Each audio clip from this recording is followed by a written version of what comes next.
on his three-day visit to the United States. India's Prime Minister Narendra Modi is addressing members of the Indian diaspora in New York today.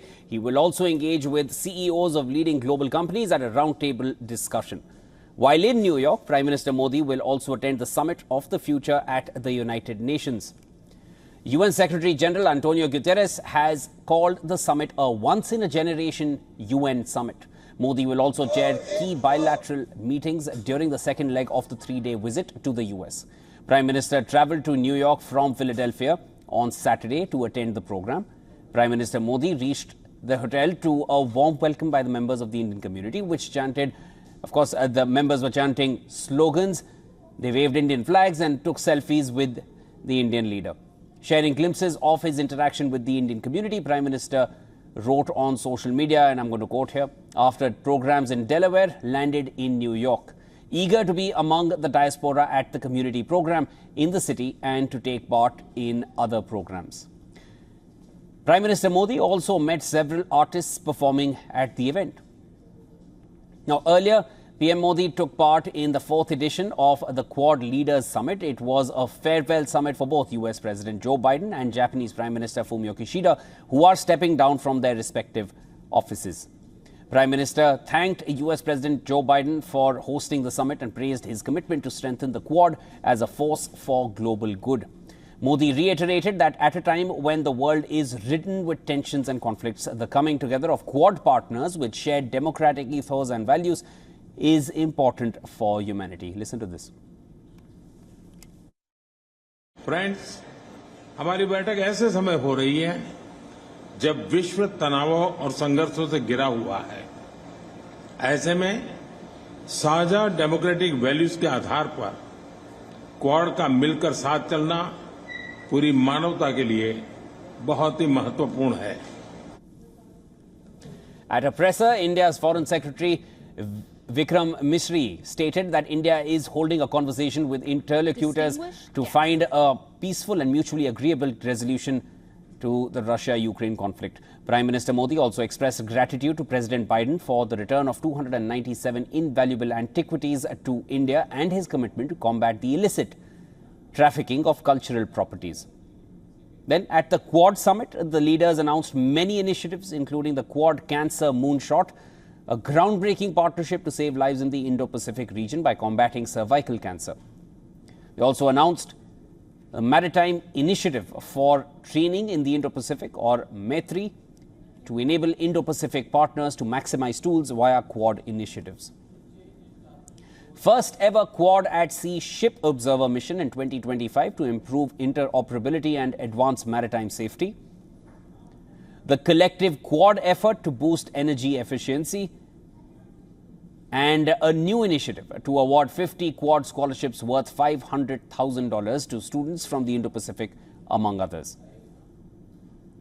Now, on the sidelines of the Quad Summit, Prime Minister held bilateral discussions with Japanese Prime Minister Fumio Kishida on infrastructure, semiconductors, defense and green energy. This wasn't the only bilateral. Prime Minister Modi also met with Australian counterpart Anthony Albanese and reaffirmed their commitment to further deepen the Indian-Australia comprehensive strategic partnership.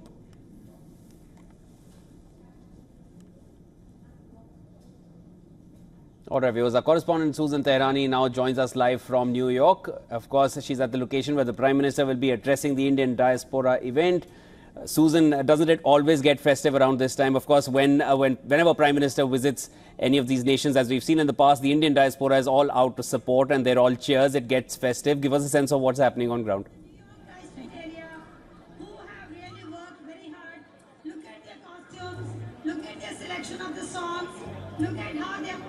Yeah, indeed. A rock star of a reception always, and today is no different. We're seeing a little bit as the time goes by. We were here early morning, but now as we're getting closer to about noontime, here the crowd has started to gather. I'm going to show you right now. There is a VIP line in front of us, and then there is the main crowd that's a little bit further back there, and you can see that it is so crowded. This venue is expected to see 12,800 people gathered to see Prime Minister Modi. There's going to be one main stage here, and it's going to be titled Echoes of India, a Journey Through Art and a Tradition, which is just so fitting considering the fact that this is not a political event, this is really a cultural event. And then you have the stage outside here, outside of the venue. This is where 117 artists and entertaining attendees really come and perform before the event from all parts of India, and the tradition of course is on full display, and of course so are those vibrant colors. And with the crowd and the performance here, you just see a vibrance and a sense of peace really as well. I think it's usually like that when people have a common cause to gather around. Despite it being very crowded, it's also very peaceful. The people I talked to said that they came here because, first of all, they're fans of Prime Minister Modi, but second of all, they're fans of what he has done for India and the way he has put India on the map. And a lot of women that I talked to, they said that they're here because they really admire the way he's been fighting for women's rights. And also I heard a lot about what he's been doing for the country's healthcare system.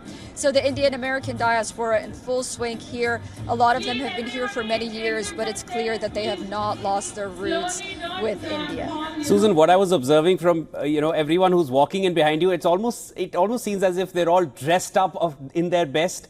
I see a lot of people sporting those yellow Nehru jackets, and I also saw people of all age groups coming in. They all seem to have this certain pace in their walk. They're all pacing towards getting their best seats there. Of course, a gathering of over 12,000 people is what you mentioned earlier.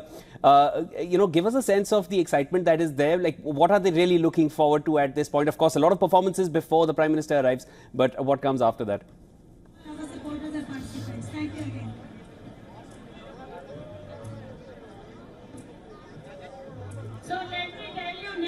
Yes, of course. First and foremost, of course, they're here for Prime Minister Modi.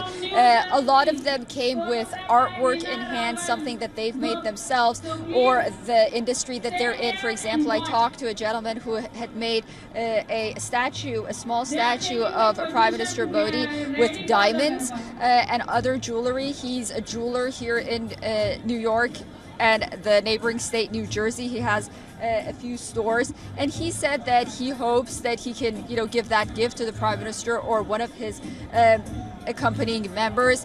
And then I saw paintings. I also saw a lot of artwork from children as well. As you mentioned, it's just very interesting that people from all age groups identify with the Indian Prime Minister, and they're gathered here. Many of them have been here for many, many years. They have roots in India, but they also have roots here, families, children, many of them married American, for example. But you can see that sort of diversity in the crowd as well.